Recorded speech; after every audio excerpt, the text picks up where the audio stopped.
امریکہ میں national funeral directors ایسوسی ایشن ایک رپورٹ میں پیش گوئی کی ہے کہ 2035 تک لگ بھگ 80% امریکی شہری اپنی آخری رسومات میں میت سوزی کا انتخاب کریں گے۔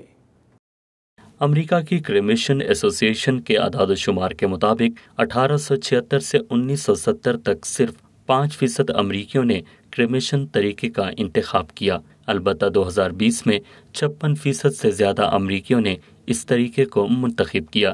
تحقیق میں یہ بات سامنے آئی ہے کہ ہر گزرتے دن کے ساتھ امریکہ میں جنازے اور زمین میں دفنانے کے اخراجات بڑھتے جا رہے ہیں، اور یہ تمام اخراجات جگہ اور مقام کے لحاظ سے مختلف بھی ہوتے ہیں۔ عالمی آبادی کے جائزے کے مطابق خاندان جنازوں پر اوسطاً $8,000 امریکی سے زیادہ خرچ کرتے ہیں۔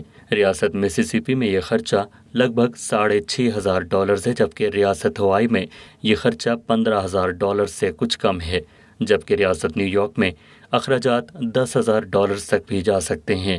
اس خرچ کا موازنہ اگر میت سوزی سے کیا جائے تو اس پر $1,000 سے $2,000 تک کے اخراجات ہوتے ہیں۔